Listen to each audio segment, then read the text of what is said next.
बच्चों, आज हम लोग सीडीपी का 7वां क्लास करने जा रहे हैं और उस 7वां क्लास में आज का जो हमारा टॉपिक है उस टॉपिक का नाम रहेगा आपको अधिगम। क्या नाम रहेगा? अधिगम। अधिगम।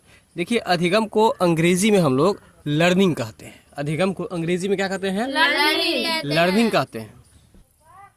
और लर्निंग का जो हिंदी होता है आपको सीखना, मतलब अधिगम को आप सीखना भी कह सकते हैं, अधिगम भी कह सकते हैं और लर्निंग भी कह सकते हैं। बताइए, लर्निंग का कितना नाम बताए हैं? तीन। कौन कौन सा नाम बताए? लर्निंग, अधिगम बताए और लर्निंग बताए और सीखना। बात समझ में आ रहा है ना?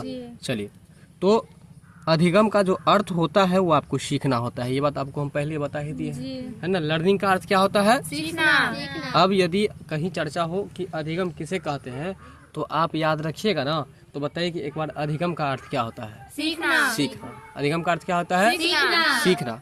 और अधिगम जो है एक जटिल प्रक्रिया है जो जीवन पर्यंत चलती रहती है।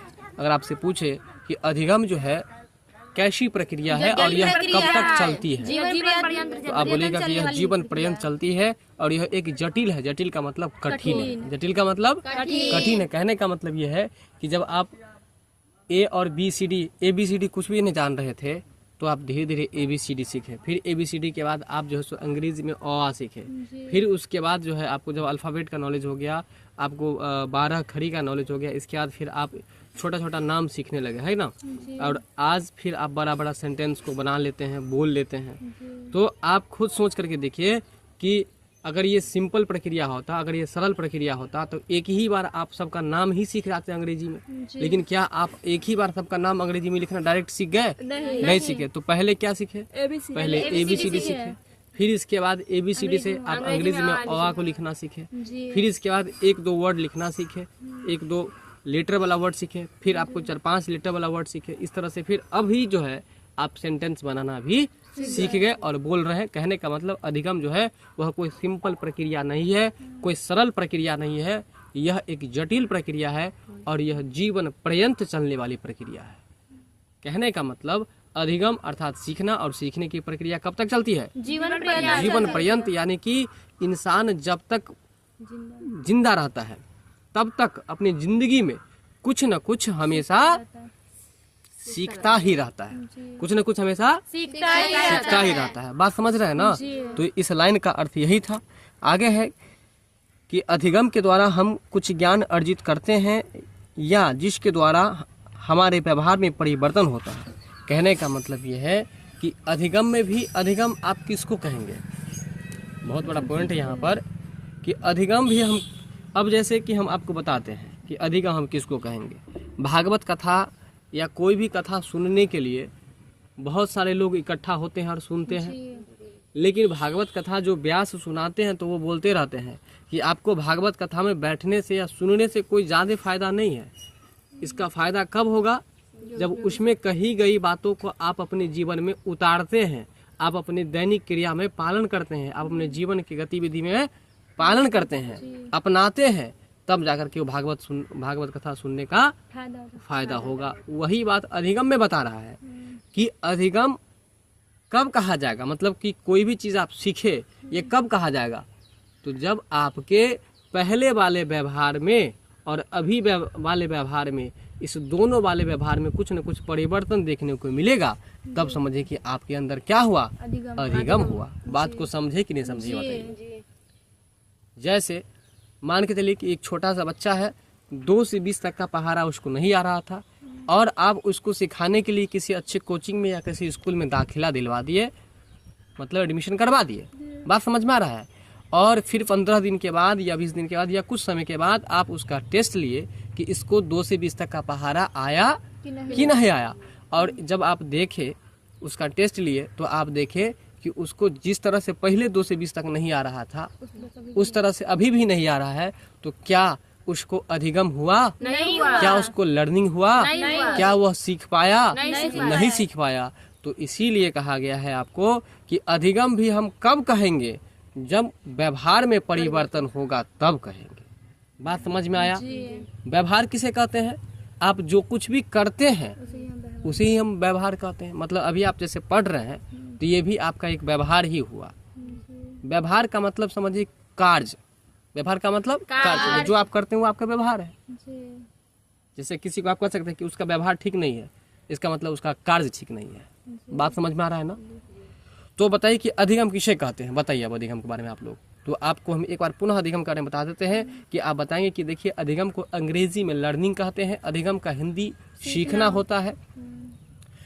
अधिगम जो है एक जटिल प्रक्रिया है और यह जीवन पर्यंत चलने वाली प्रक्रिया है। और किसी भी व्यक्ति में हम अधिगम होना उस समय कहेंगे जब उस व्यक्ति में पहले की अपेक्षा कुछ न कुछ परिवर्तन देखने को मिलेगा। बात समझ में आया? ठीक है, तो यहाँ तक आप बात समझ में आ गया होगा अब आपको। इसके बाद है करा कि जन्म के तुरंत बाद से ही बालक देखकर, सुनकर एवं छोटी छोटी विभिन्न क्रियाओं के माध्यम से सीखते हैं। कहने का मतलब जब बच्चा जन्म लेता है, याद रखिएगा कि जब बच्चा जन्म लेता है उसके बाद, ये बहुत बड़ा लाइन है यहाँ पर आपके लिए, बहुत महत्वपूर्ण है। जैसे विकास जो है आपको कब से शुरू होता है? गर्भ से ही शुरू हो जाता है।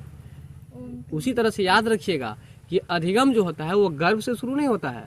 अधिगम कब से होता है? जन्म के तुरंत बाद। अधिगम कब होता है? जन्म के तुरंत बाद। बात समझ में आ रहा है? ठीक है ना? ये क्या याद रखिएगा कि अधिगम जन्म के बाद होता है कि जन्म के पूर्व होता है, बताइए। तो जन्म के तुरंत बाद जो है आपको बालक के अंदर अधिगम होने लगता है। और उसको जो अधिगम होता है वो कैसे होता है? अब आप अपने घर के आसपास के अपने पड़ोसी के बच्चों को देखकर आप कुछ अनुमान लगा करके बताइए कि बच्चा जन्म के तुरंत बाद किस तरह से अधिगम करने लगता है, बताइए। जैसे कि अगर उसको भूख लग जाए तो वह रोने लगता है कि नहीं? तो आप उसको अधिगम कहेंगे?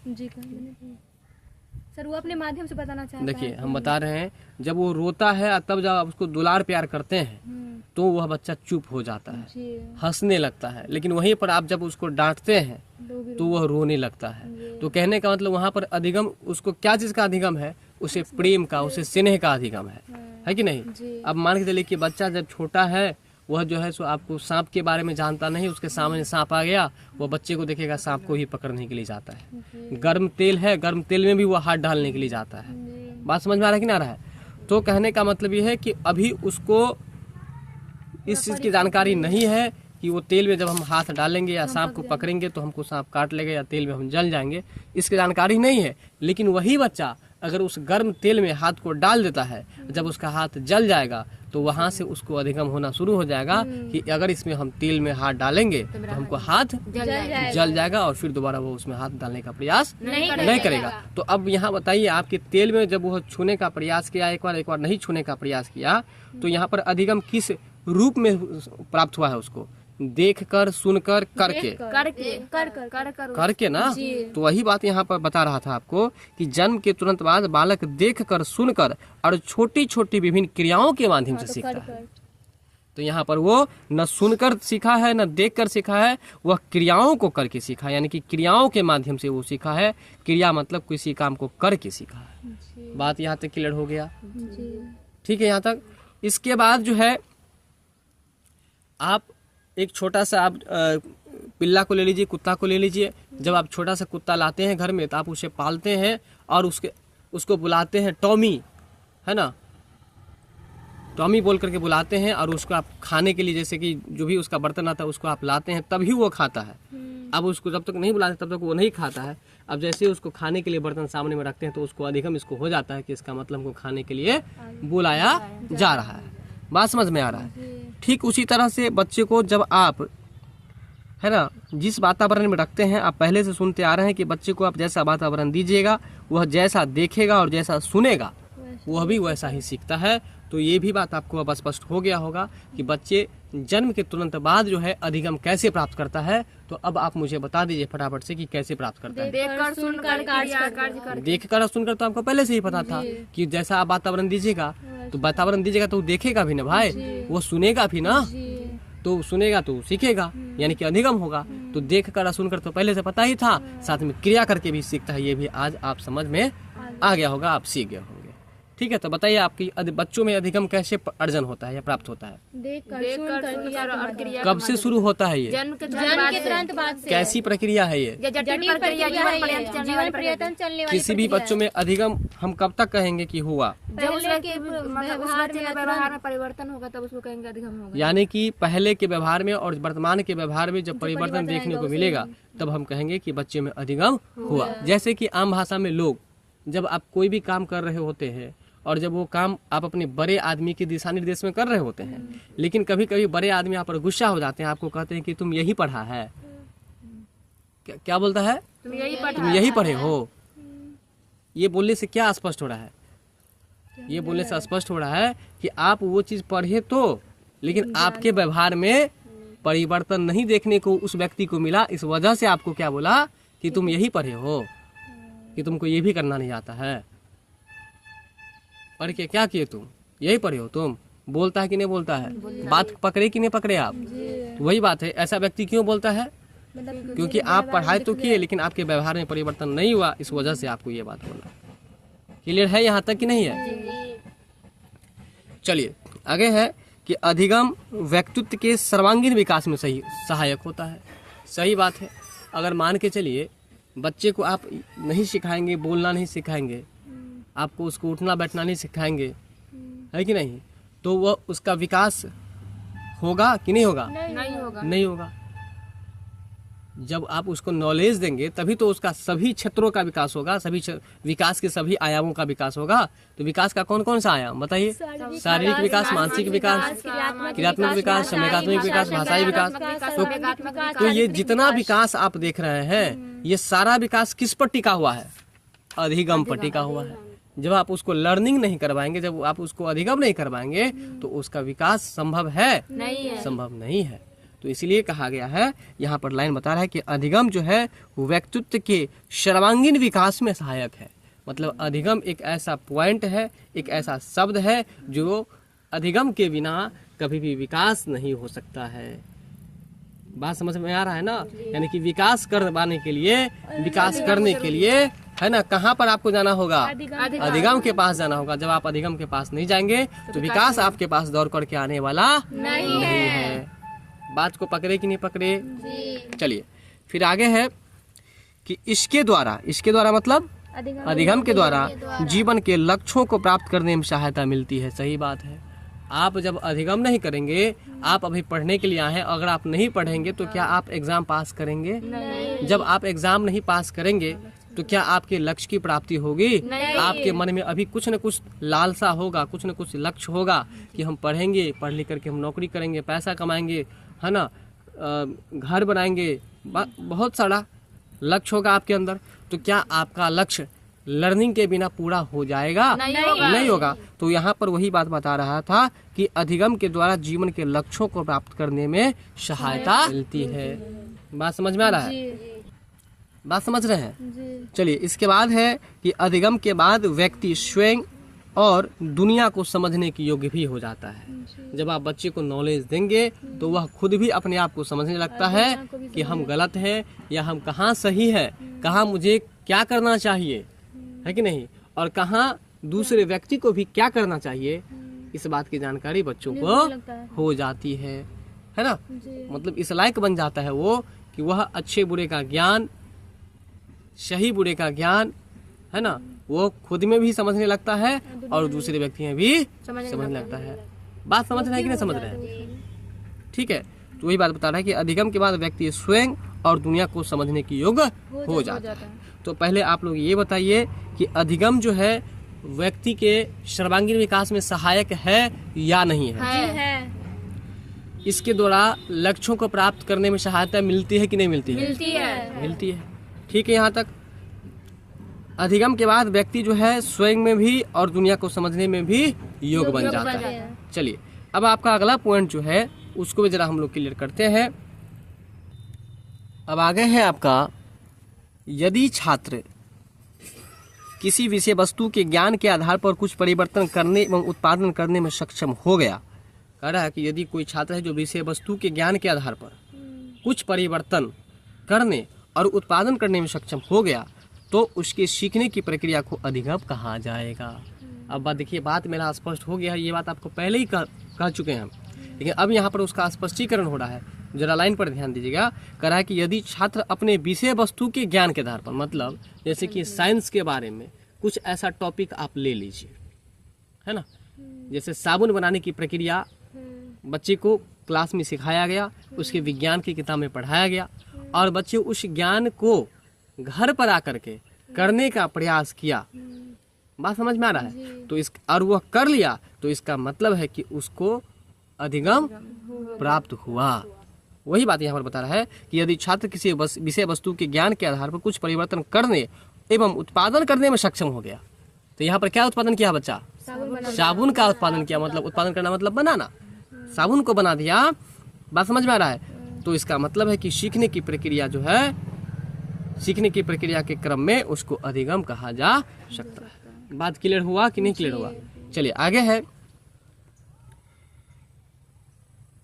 अधिगम में अधिगम कर्ता। अधिगम कर्ता मतलब अधिगम कर्ता, अधिगम करता है मतलब जो अधिगम को प्राप्त करेगा, जो व्यक्ति है जो अधिगम को प्राप्त करेगा उसको हम लोग अधिगम कहेंगे। बात समझ में आ रहा है कि नहीं आ रहा है? उसको हम लोग अधिगम कर्ता कहेंगे। जैसे अभी आप मेरी बातों को सुन रहे हैं, तो इसका मतलब आप सीख रहे हैं, तो आप क्या हुए? अधिगम कर्ता हुए। आप नहीं समझ में आ रहा है? चलिए, तो अधिगम में अधिगमकर्ताओं की सक्रिय संलग्नता की आवश्यकता होती है। अब बहुत ही बड़ा पॉइंट है, जरा इसको समझिएगा। हाँ, यानी अधिगम में अधिगमकर्ता जो है, अगर वह सक्रिय मतलब वो एक्टिव नहीं रहेगा, एक्टिव हो करके मतलब पूरा अपना पढ़ने पर उसका मन नहीं है, वो केवल बैठा हुआ है, तो वह अधिगम को प्राप्त नहीं कर पाएगा। इसलिए लिखा है कि संलग्न होना। संलग्न होने का मतलब शामिल होना, और वो भी कैसे शामिल होना? एक्टिव होकर के, है ना, सक्रिय होकर के। ये नहीं कि आप यहाँ बैठे हैं, आपका ध्यान कहीं और है, इसका मतलब आप निष्क्रिय है। फिर आप निष्क्रिय हैं, फिर भी आप बैठे हुए हैं, मतलब संलग्न तो है लेकिन आप निष्क्रिय हैं। इसका मतलब है कि आप अधिगम प्राप्त करने में अयोग्य हो सकते हैं, असफल हो सकते हैं। इसलिए अधिगमकर्ता को अधिगम प्राप्त करने में सक्रिय रूप से संलग्न होना अनिवार्य है, आवश्यक है। बात समझ में आया कि नहीं आया?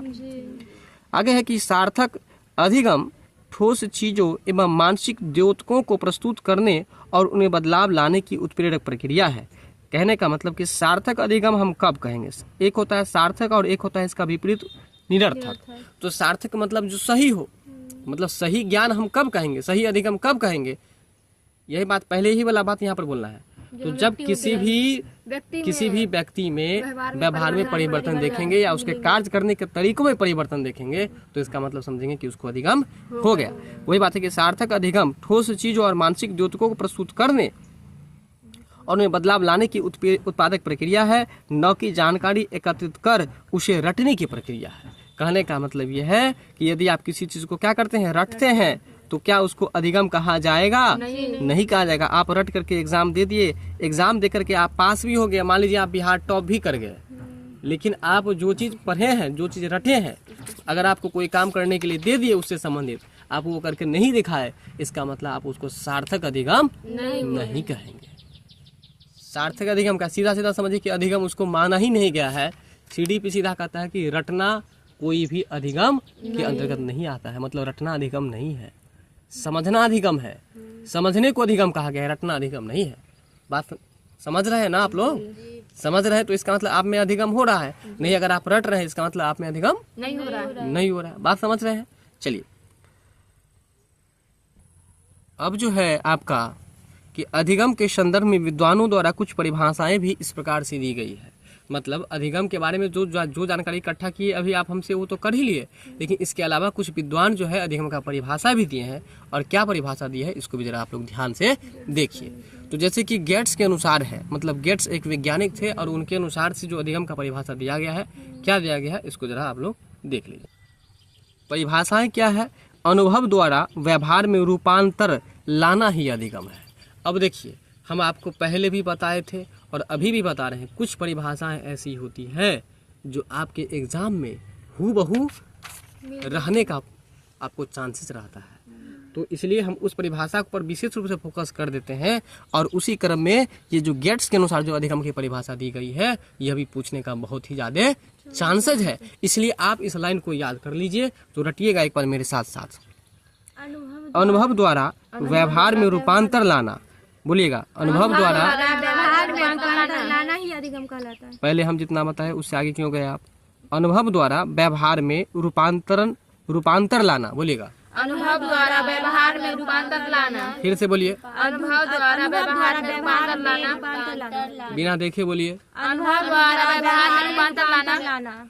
सही बात है। रूपांतर का मतलब क्या होता है? बदलाव, परिवर्तन, है ना, चेंजिंग। यानी कि अनुभव, आप अपने अनुभव के हिसाब से ना, पहले जो आप पढ़ रहे थे सो और अभी जो आप पढ़ रहे हैं सो, आप अपने अनुभव के हिसाब से अब आप सीखने का जो प्रयास कर रहे हैं, आपके व्यवहार में जो परिवर्तन हुआ है, किससे हुआ? अनुभव से हुआ है। बात समझ में आ रहा है? तो इसको हम लोग अधिगम कहेंगे। और वही गेट्स साहब भी कहे हैं, क्या कहे कि अनुभव द्वारा जो बच्चों के व्यवहार में परिवर्तन होता है उसको ही हम लोग क्या कहते हैं? अधिगम। लेकिन आपके परीक्षा में ना इसमें कोई बदलाव नहीं करेगा, वो सेम टू सेम डाल देगा, इस वजह से उसको सेम टू सेम याद रखना है। तो बोलिएगा, अनुभव द्वारा व्यवहार में रूपांतर, अनुभव द्वारा व्यवहार में रूपांतर लाना ही अधिगम है। अब पूरा बोलिए, अधिगम कहलाता है, मत जोड़िए, पूरा सेम टू सेम बोलना है। अनुभव द्वारा व्यवहार में रूपांतर, हाँ, लाना ही अधिगम है। फिर से बोलिएगा एक बार देख करके, अनुभव द्वारा व्यवहार में रूपांतर लाना ही अधिगम है। फिर से बोलिएगा, अनुभव द्वारा व्यवहार में रूपांतर लाना ही अधिगम है। ठीक है, मतलब कि अनुभव द्वारा व्यवहार में परिवर्तन लाना, रूपांतर लाना अधिगम है। अनुभव द्वारा व्यवहार में रूपांतर लाना ही अधिगम है। ये किसने कहा था? गेट्स ने कहा था। ठीक है, यहाँ तक क्लियर है। अब इसके बाद है इसी क्रम में E.A. पील साहब भी कुछ परिभाषाएं दिए हैं। क्या दिए हैं? तो अधिगम व्यक्ति में एक परिवर्तन है जो उसके वातावरण और उसके परिवर्तनों के अनुसरण में होता है। कहने का मतलब ये भी परिभाषा आपसे पूछा जा सकता है, तो आप लोग इसको भी याद रखिएगा। परिभाषा क्या है? तो अधिगम व्यक्ति में एक परिवर्तन है। सही बात है, अधिगम जो है व्यक्ति में क्या है? एक परिवर्तन है। और जो परिवर्तन एक वातावरण के माध्यम से और दूसरा क्या रहा है ना, वातावरण के परिवर्तनों के अनुसरण में होता है। मतलब वातावरण जैसा जैसा आपको बदलाव होता है वैसे वैसे आप में अधिगम भी होता है कि नहीं? अभी आपको हिंदी बोलने में आपको जो है हो जाता है, फिर कुछ दिन बाद जो है आप अंग्रेजी बोलने लगेंगे, जब अंग्रेजी वाले क्षेत्रों में आप जाएंगे तो। बात समझ में आ रहा है? ठीक है, तो बताइए कि E.A. पील के अनुसार से जो है अधिगम क्या है? तो अधिगम एक परिवर्तन है और यह परिवर्तन जो है सो वातावरण के परिवर्तनों का अनुसरण करता है। अब एक वर्ड है अनुसरण करना, जरा इसको समझिए। अनुसरण का क्या मतलब क्या होता है? अनुसरण का मतलब देखिए, जैसे कि मान के चलिए ये लड़की है ना, ये लड़की है और ये अपनी कक्षा में सबसे तेज है। ये अपनी कक्षा में क्या है? सबसे तेज है। तो जो कमजोर बच्चे हैं, ठीक है, वो भी तेज होने का इच्छा व्यक्त कर रहा है। तो वो जो इच्छा व्यक्त कर रहा है ना, तो जैसा जैसा इसको देख रहा है कि जैसे जैसे ये लड़की कर रही है, ठीक उसी के हिसाब से ये भी कर रही है। इसका मतलब वो कमजोर लड़की तेज को देख करके जो कर रही है वही अनुसरण कहलाता है। बात समझ में आया कि नहीं आया? जैसे आपके बगल में कोई व्यक्ति है ना, वो जो है सो आपको आर्मी में नौकरी उसको हो गया और आप भी आर्मी बनना चाहते हैं, और जैसे जैसे वो दौड़ा था, जैसे जैसे वो जहाँ जहाँ दौड़ा था, जैसे जैसे वो जो जो खाया था वही आप भी कर रहे हैं, वैसे ही खा भी रहे हैं। इसका मतलब आप उसका क्या कर रहे हैं? अनुसरण कर रहे हैं। अब बात समझ में आ गया ना? तो वही उसी को हम लोग अनुसरण कहते हैं। आइए एक बार पुनः परिभाषा पर फिर से। तो EPL के अनुसार अधिगम व्यक्ति में एक परिवर्तन है जो उसके वातावरण के परिवर्तनों के अनुसरण में होता है। ठीक है, तो इसको भी आप लोग याद रखिएगा। इसके बाद जो क्रो एवं क्रो के अनुसार है अधिगम की परिभाषा, इसको आप लोग को याद रखने की जरूरत नहीं है। पहले आप ये सुन लीजिए, बस इसको समझना है आप लोगों को ना। क्रो के अनुसार सीखना आदतों, ज्ञान एवं अभिवृत्तियों का अर्जन है। सीखना जो है आदतों, ज्ञान और अभिवृत्तियों का अर्जन है। सही बात है, सही बात है भाई, ठीक है ना। जब आप सीखते हैं तो आप कोई आदत सीखते हैं ना, है कि नहीं? इसके बाद आप कोई ज्ञान सीखते हैं, कोई अभिवृत्ति सीखते हैं। अभिवृत्ति मतलब व्यवहार, अभी का जो वर्तमान का व्यवहार है उसको अभिवृत्ति हम लोग कहेंगे। उसका अर्जन है, इसमें कार्यों को करने के नवीन तरीके से मिले। सही बात है, जब आपको लर्निंग होगा, जब अधिगम होगा, जब आप सीखेंगे तो किसी काम को नए तरीके से आप करेंगे ना। तो वही बात यहाँ पर लिखा है कि इसमें कार्यों को करने की नवीन मतलब नया तरीके सम्मिलित है और इसकी शुरुआत व्यक्ति द्वारा किसी भी बाधा को दूर करने में बताइए बाधा दूर होगा कि नहीं लर्निंग से? जब आप कुछ सीखेंगे तो आपका जो प्रॉब्लम है वो खत्म होगा कि नहीं होगा? जब प्रॉब्लम खत्म होगा तो बाधा दूर होगा कि नहीं होगा? तो वही बात है कि बाधा को दूर करने अथवा नवीन परिस्थितियों में अपने समायोजन को लेकर होती है। इसके माध्यम से व्यवहार में उत्तरोत्तर परिवर्तन होता रहता है। आइए, बहुत अच्छा वर्ड है उत्तरोत्तर। उत्तरोत्तर मतलब एक के बाद दूसरा, एक के बाद दूसरा। जैसे आप पहला में क्लास में थे, पहला के बाद किस में गए? दूसरा के बाद किस में गए? वही बात कर रहा है कि जैसे जैसे आप में अधिगम होगा, बच्चे को आप पहले 2 का ही पहला क्यों सिखाते हैं? बच्चे को आप आप पहले क्यों सिखाते हैं? बच्चे को आप ABCD ही क्यों सिखाते हैं? आप उसके एक के बाद दूसरा सिखाते हैं ना। ऐसा क्यों करते हैं आप? ऐसा इसलिए आप करते हैं क्योंकि सब कुछ का जो है नियम बना हुआ है। आप पढ़े थे शुरू में ही कि विकास सरल से जटिल की ओर जाता है, सरल से जटिल की ओर। वही बात कहने का मतलब ये है, आप बच्चे को क्या करते हैं, पहले जब आप ABCD सिखा देते हैं, फिर आपको फिर बच्चे को जो है अगला जो वर्ड होता है, वर्ड बनाना वो आसान होता है, कठिन हो जाता है। लेकिन पहले आप बच्चे को वर्ड के बारे में सिखाने लगिए, आप फिर ABCD सिखाइए, बताइए सही है कि गलत है? और बच्चे को उस समय सरलता लगेगा कि कठिन लगेगा? तो वही बात है, कहने का मतलब कि बच्चे जैसे जैसे अधिगम प्राप्त करते जाते हैं वैसे वैसे जो है उसमें क्या होता है, उसमें उसके व्यवहार में उत्तरोत्तर परिवर्तन, मतलब एक के बाद दूसरे व्यवहार में परिवर्तन देखने को मिलने लगता है। अगर मेरी इस बात को भी नहीं समझे तो इस बात को समझिए कि जब आपको कोई प्रॉब्लम है, सर्दी खांसी हो गया, बुखार हो गया है, और डॉक्टर के द्वारा आपको 6 गो टैबलेट का डोज लिखा गया, और वो डोज जैसे जैसे खत्म होता जाता है वैसे वैसे आपका बीमारी भी क्या होता है, कमता जाता है। बात समझ में आ रहा है कि नहीं? वही बात है यहाँ पर बता रहा है कि अधिगम जो है, अधिगम के द्वारा व्यवहार में उत्तरोत्तर परिवर्तन होता रहता है। उत्तरोत्तर मतलब एक के बाद दूसरा, एक के बाद दूसरा। हाँ, एक के बाद एक भी कर सकते हैं, एक के बाद दूसरा भी कर सकते हैं।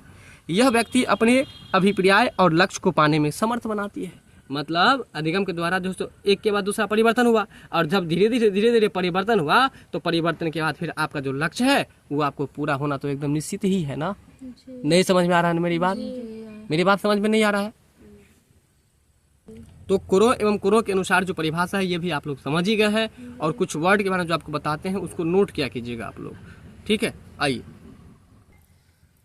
अब जो है आपको अधिगम से रिलेटेड ही आपको कुछ और भी महत्वपूर्ण तथ्य है, आइए जरा उसको भी हम लोग देखते हैं। तो पॉइंट क्या है कि विकास का अधिगम से संबंध हम आपको पहले ही लाइन में बता दिए थे कि आप विकास चाहते हैं तो आपको किसके पास जाना होगा? अधिगम के पास। अगर आप अधिगम के पास नहीं जाएंगे तो आपका विकास होगा? नहीं होगा। तो अब आप ही मुझे बताइए कि अधिगम और विकास में संबंध है कि नहीं है ना? तो इसीलिए आप लोग भी अपने अपने बच्चों को अधिगम करवाइएगा, इसके बाद ही उसका विकास होगा। अगर आप इस भरोसे रहिएगा, है कि नहीं, कि कहीं पर पढ़ाने के लिए भेज दिए हैं वहाँ पढ़ता ही होगा, तो फिर ऐसे नहीं होता है। आइए ध्यान दीजिए, विकास का अधिगम से संबंध, विकास के विभिन्न पहलुओं को आपस में घनिष्ठ संबंध है। अब बताइए कैसा संबंध बता रहा है? घनिष्ठ मतलब समझ रहे हैं ना, अटूट संबंध है ना। ये सभी अधिगम को प्रभावित करते हैं, यानी कि जितने भी प्रकार ये सभी जो है वो क्या करते हैं, मतलब अधिगम को प्रभावित करते हैं। बात समझ में आ रहा है? लेकिन देखिए यहाँ पर एक बात, ये जो लाइन है ये लाइन कुछ और बता दिया पहले कि अधिगम होगा तो विकास होगा, लेकिन दोनों में जो है ना पारस्परिक संबंध है। अब कैसे हम आपको बताते हैं? हाँ, उसके बिना वो नहीं, उसके बिना वो नहीं, मतलब पारस्परिक, मतलब आपस में एक दूसरे से संबंध रिलेटेड है। कैसे? अब बताते हैं। मान लीजिए कि किसी परिवार के बच्चे को खान पान अच्छा से नहीं हुआ, जिसके कारण से उसका शारीरिक विकास नहीं हुआ। अब जब शारीरिक विकास अच्छा नहीं होगा तो उसको जाहिर सी बात है कि मानसिक विकास नहीं होगा। जब मानसिक विकास नहीं होगा तो क्या उसमें भाषागत विकास, क्रियात्मक विकास या संज्ञानात्मक विकास या कोई भी विकास अच्छा होगा? नहीं होगा ना। और जब अधिगम नहीं होगा तो फिर विकास नहीं होगा। मतलब दोनों के बीच में पारस्परिक संबंध है। क्लियर है यहाँ तक? तो यहाँ पर वही बात बता रहा था कि विकास की विभिन्न पहलुओं का आपस में घनिष्ठ संबंध है एवं ये सभी अधिगम को प्रभावित करते हैं। मतलब क्या प्रभावित करता है यहाँ पर? विकास प्रभावित। कौन किसको प्रभावित कर रहा है? विकास अधिगम को प्रभावित कर रहा है। बात को पकड़े कि नहीं पकड़े? आइए आगे है कि शारीरिक विकास विशेषकर छोटे बच्चों में मानसिक और संज्ञानात्मक विकास में मददगार है। बताइए, अभी जो बात बताए वो बात यहाँ पर इंक्लूड हो गया ना, समझ में आ गया ना कि शारीरिक विकास विशेषकर छोटे बच्चों में मानसिक और संज्ञानात्मक विकास में मददगार है। अगर शारीरिक विकास नहीं होगा तो बच्चों में मानसिक विकास और संज्ञानात्मक विकास भी नहीं होगा। उसके हेल्प से ही उसका मतलब बच्चों का जो है शारीरिक विकास की मदद से ही उसका मानसिक विकास या संज्ञानात्मक विकास होता है बच्चों में। बात समझ रहे हैं ना? समझ रहे हैं तो इसका मतलब आप में क्या हो रहा है? हमको अधिगम हो रहा है। अगर रट रहे तो अधिगम नहीं हो रहा है। बताइए, रटना पॉजिटिव है कि निगेटिव है? निगेटिव है। चलिए, सभी बच्चों की खेल की गतिविधियों में सहभागिता, सभी बच्चों की खेल की गतिविधियों में सहभागिता, सहभागिता मतलब सहभागिता मतलब साथ साथ मिलकर के जो कोई काम करता है उसको सहभागिता कहते हैं। जैसे अगर साथ साथ मिलकर के खेलता है इसका मतलब सहभागिता रूप से खेल रहा है, साथ साथ मिलकर पढ़ता है इसका मतलब सहभागिता रूप से पढ़ रहा है। तो वही बात है कि सभी बच्चों की खेल की गतिविधियों में सहभागिता उनके शारीरिक विकास और मनोसामाजिक विकास के लिए आवश्यक है।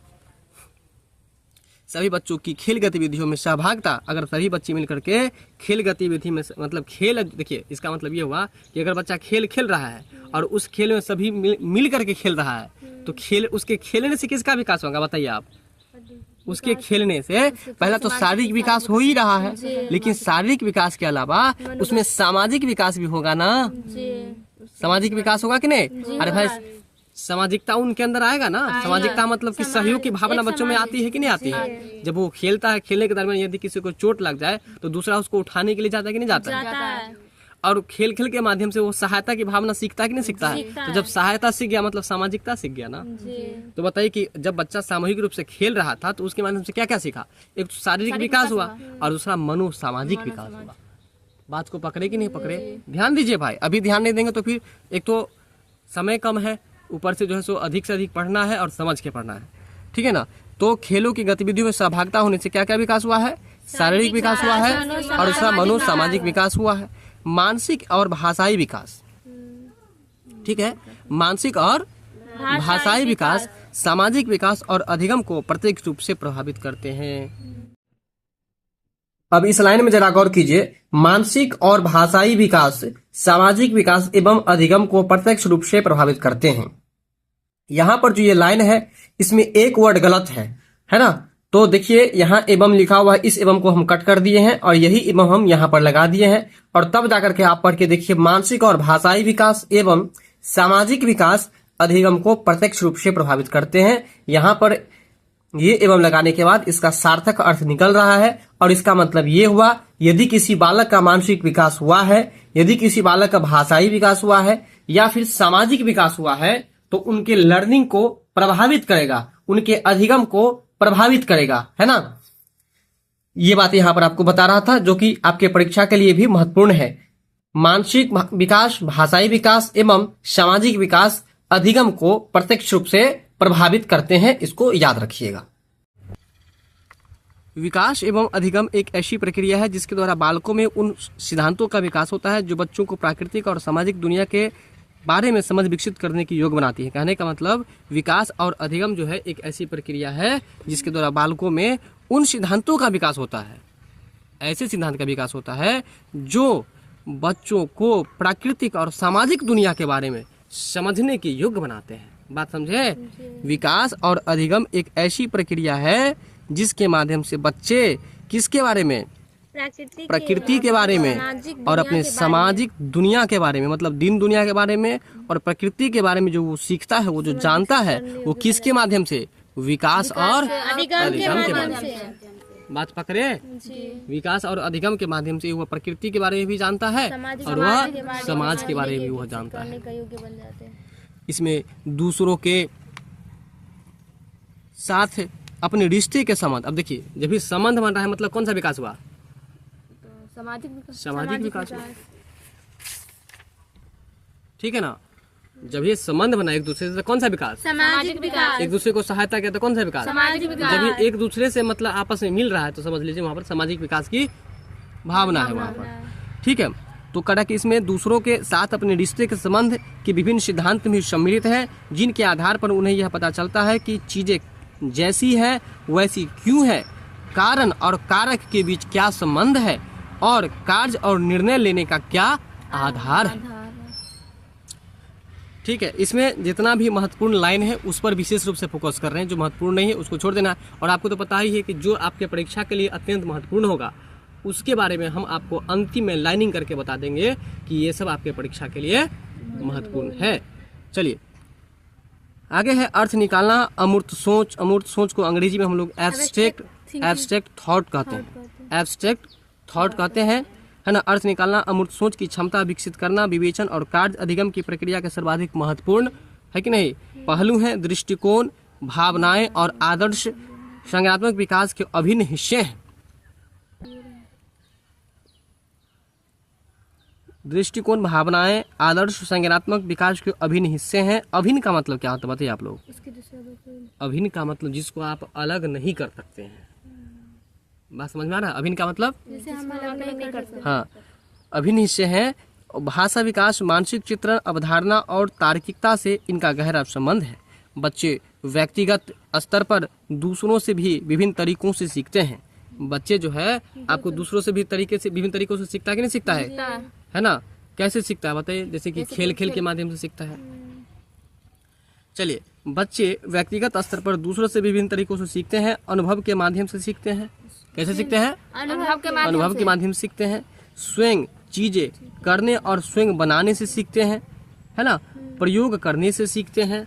इसके बाद पढ़ने से सीखते हैं। विमर्श करने से सीखते हैं। विमर्श मतलब विचार करना, बातचीत करना, है ना। पूछने से सीखते हैं। सुनने से सीखते हैं। उस पर सोचने और मनन करने से सीखते हैं तथा गतिविधि या लेखन के द्वारा अभिव्यक्त करने से सीखते हैं। अपने विकास के मार्ग में उन्हें इस प्रकार के अवसर मिलने चाहिए। बात समझ रहे हैं? तो ये था आपको विकास का अधिगम से रिलेशन संबंध था। बात समझ में आ रहा है? तो हम लोग अधिगम के बारे में बहुत ही अच्छा तरीका से सीख गए हैं। अब आपसे हम कुछ बात पूछ रहे हैं तो मुझे इसका जवाब दीजिए। फिर अब आपको हम बताएंगे कि आपके परीक्षा के दृष्टि से किस बातों को रट जाना है, घोल करके पी जाना है, उसको याद रख लेना है, ये भी आपको अब हम बताएंगे। तो पहले आप लोग जवाब दे दीजिए फटाफट से कि अधिगम को अंग्रेजी में क्या कहते हैं? लर्निंग कहते हैं। लर्निंग का हिंदी क्या होता है? सीखना। सीखना कैसी प्रक्रिया है? एक जटिल प्रक्रिया है। जटिल प्रक्रिया है। जीवन पर्यटन चलने कब तक चलती है? जीवन पर्यटन चलने अधिगम की प्रक्रिया कब से शुरू होती है?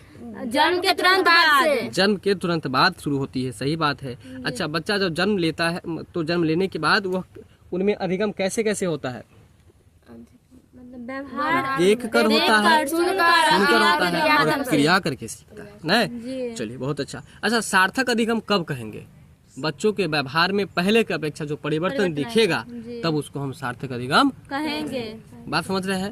ये जो लाइन बता रहा है कि विकास के विभिन्न पहलुओं को का आपस में घनिष्ठ संबंध है, ये सभी अधिगम को प्रभावित करता है। इसका मतलब क्या हुआ? बच्चों को पहले विकास होगा तब अधिगम। सही बात है। लेकिन यहाँ पर आप यह भी नहीं कर सकते हैं कि केवल विकास की तरफ ही नहीं भागिए। विकास और अधिगम इस दोनों में पारस्परिक संबंध है जी, इसलिए दोनों कराना है। विकास होगा तो अधिगम होगा, ये सही बात है जी। लेकिन ये भी सही है कि अधिगम होगा तब विकास होगा। मतलब दोनों का, यानी कि दोनों में घनिष्ठ संबंध है। दोनों में जो है आपको पारस्परिक संबंध है। दोनों आपस में एक दूसरे से जुड़े हुए हैं। बात समझ में आ रहा है? तो बताइए कि बच्चे दुनिया के बारे में और प्रकृति के बारे में, अपने समाज के बारे में वो कैसे जानते हैं? अधिगम के माध्यम से। किसके माध्यम से? अच्छा बताइए, एक परिभाषा पूछ रहे हैं कि अनुभव द्वारा व्यवहार में रूपांतर लाना ही अधिगम है। यह परिभाषा अधिगम का किसने दिया था? गेट्स ने दिया था।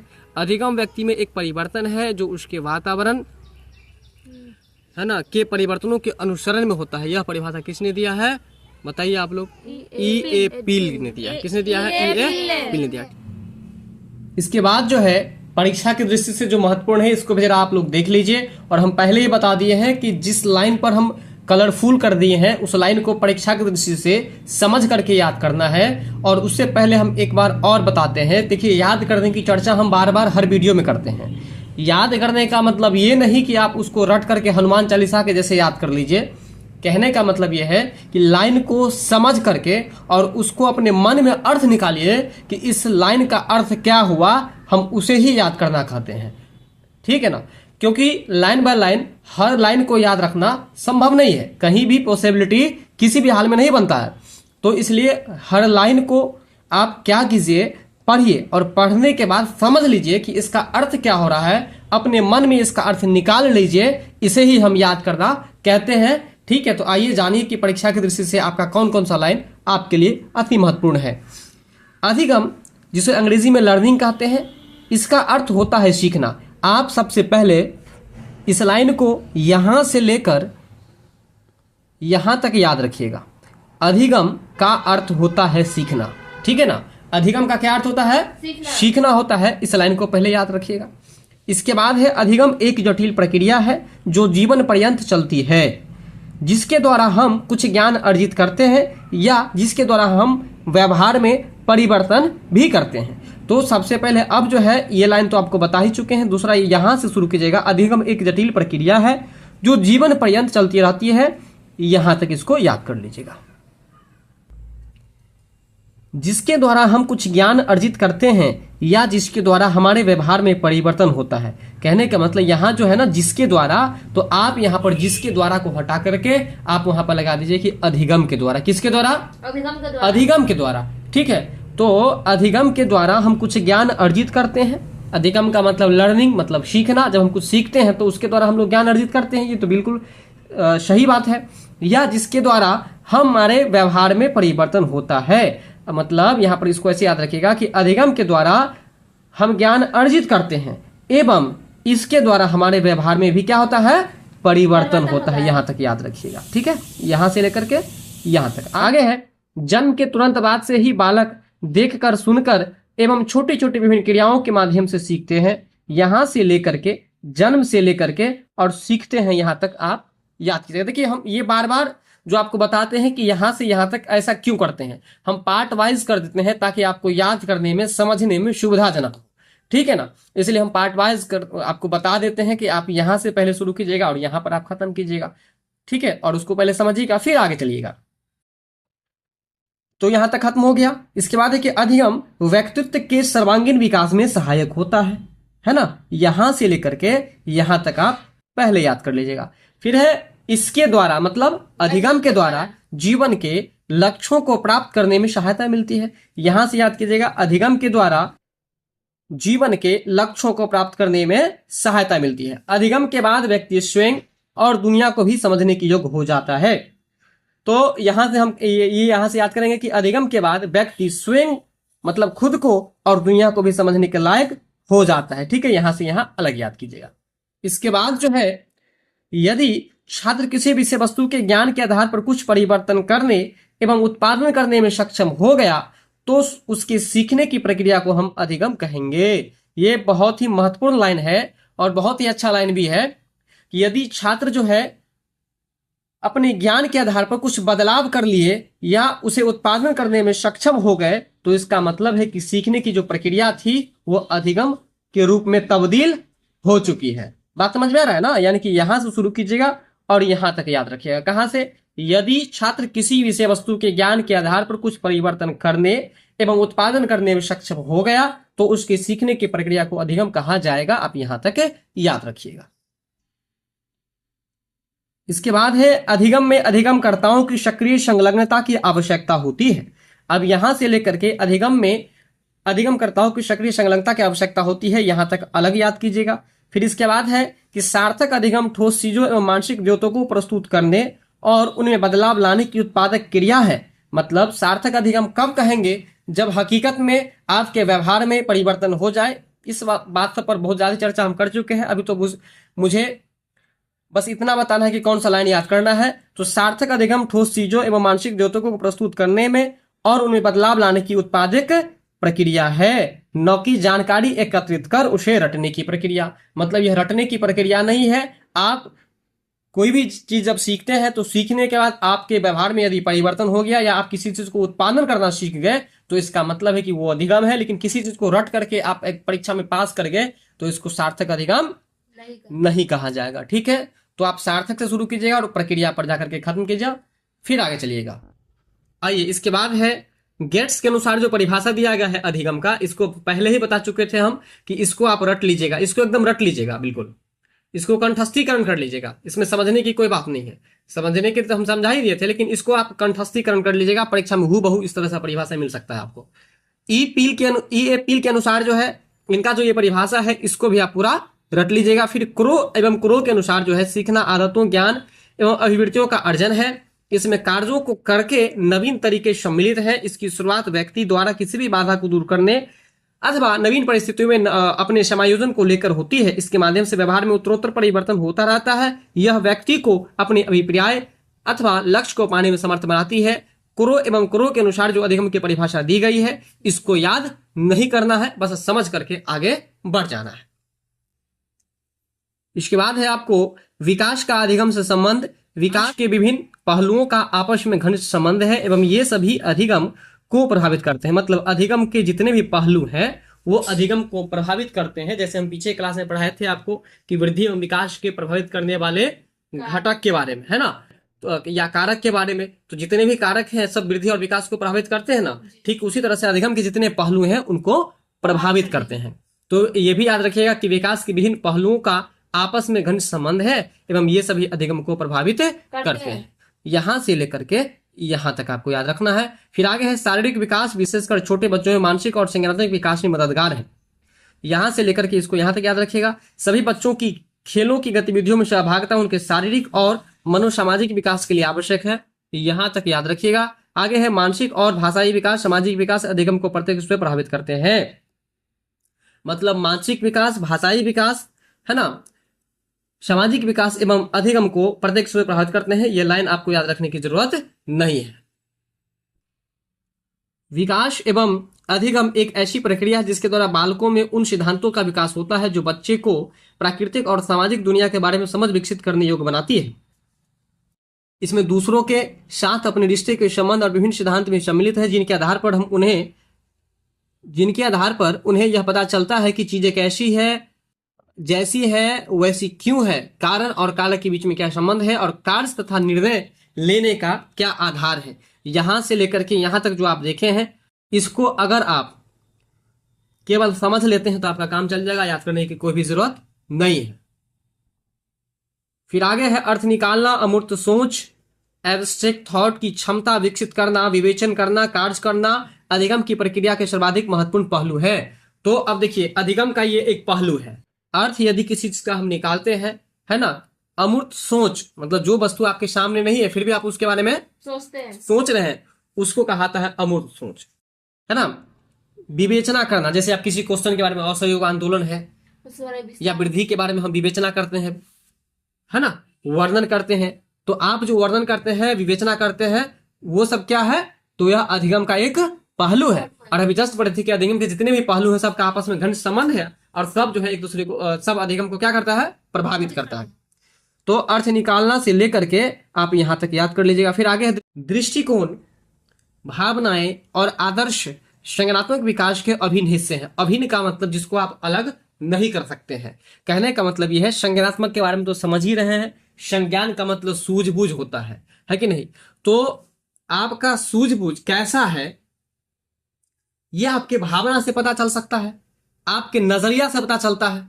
जैसे किसी बात पर अगर मान के चलिए विचार विमर्श की बात हो, आपके पास बात रखा जाएगा कि इसका क्या समाधान होगा, तो आप जो समाधान देंगे उससे आपके सामने वाले को यह पता चल जाएगा ना कि इनके अंदर कितना सूझबूझ है, कितना ज्ञान है। इसी वजह से आपको याद रखना है कि दृष्टिकोण, भावना और आदर्श, आदर्श मतलब आपके अंदर जो अच्छाई है, आपका जो व्यक्तित्व है ना, उसको आदर्श कहा जाएगा। तो ये सब जो है आपको संज्ञानात्मक विकास के अभिन्न हिस्से हैं। इसको आप जो है अलग नहीं कर सकते हैं। किससे अलग नहीं कर सकते हैं, तो संज्ञानात्मक विकास से अलग नहीं कर सकते हैं। फिर कहता है कि भाषा विकास, मानसिक चित्रण, अवधारणा और तार्किकता से इनका गहरा संबंध है। संज्ञानात्मक का मतलब जस्ट बता दिया आपको, संज्ञान मतलब आपका ज्ञान, आपके अंदर का सोच समझ।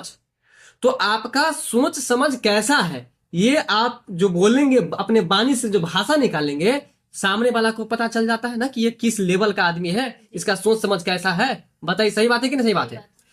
ठीक है, इसी प्रकार से जैसे मान लीजिए अभी हम आपको बोले कि किसी बात पर जब विचार विमर्श करते हैं और उसमें जो वो अपना बात रखता है, वो अपना राय विचार देता है, उससे पता चल जाता है ना कि इसके अंदर कितना नॉलेज है।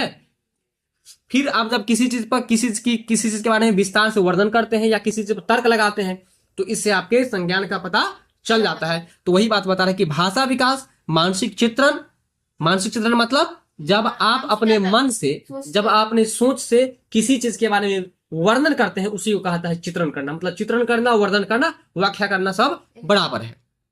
तो आप जब कोई भी चित्र के कोई भी चीज का वर्णन करते हैं तो अपने मानसिक से ही करते हैं ना, अपने माइंड से ही करते हैं ना। तो ये बात है, भाषा विकास, मानसिक चित्रण, अवधारणा और तार्किकता से इनका गहरा संबंध है। सही बात है, संज्ञानात्मक का संबंध बिल्कुल होगा उससे, क्योंकि ज्ञान रहे, भाषा से ही पता चल जाएगा आपका ज्ञान क्या है। आप जो चित्रण करेंगे है ना, उसी से पता चलेगा कि आपका संज्ञान कैसा है। और अवधारणा मतलब जब किसी चीज के बारे में आप कोई क्वेश्चन के बारे में अवधारणा देते हैं, उसी से पता चल जाएगा, है कि नहीं। और इसका तार्किकता मतलब आपके लॉजिक से पता चल जाएगा कि उसके अंदर संज्ञान कितना कैसा है या कितना है। बात समझ में आ रहा है, किस लेवल तक है, ये पता चल जाता है। तो इसी वजह से भाषा विकास, मानसिक चित्रण, अवधारणा और तार्किकता से जो है किनका गहरा संबंध है, इसका संज्ञानात्मक विकास का। किसका है? संज्ञानात्मक विकास का। इसके बाद है आपको बच्चे व्यक्तिगत स्तर पर एवं दूसरे से भी विभिन्न तरीकों से सीखते हैं। कहने का मतलब यह है कि बच्चे जो है स्वयं से भी सीखते हैं और दूसरों से भी सीखते हैं। दूसरे से कैसे सीखते हैं और खुद से कैसे सीखते हैं, ये बात हम आपको बता रहे हैं। उससे पहले आप ये समझ लीजिए, आप इसको याद कैसे करेंगे आपको नहीं बता पाए। दृष्टिकोण, भावनाएं, आदर्श संज्ञानात्मक विकास के अभिन्न हिस्से हैं, आप यहां तक याद कर लीजिएगा सबसे पहले। इसके बाद भाषा विकास, मानसिक चित्रण यहां से शुरू कीजिएगा और यहां तक याद कर लीजिएगा। इसके बाद जो है आगे, बच्चे व्यक्तिगत स्तर पर दूसरों से विभिन्न तरीकों से सीखते हैं और खुद से भी। तो आप इसको यहां तक याद कर लेंगे, बच्चे व्यक्तिगत स्तर पर एवं दूसरों से विभिन्न तरीकों से सीखते हैं, यानी कि बच्चे खुद से भी सीखते हैं। कैसे सीखते हैं खुद से, बताइए।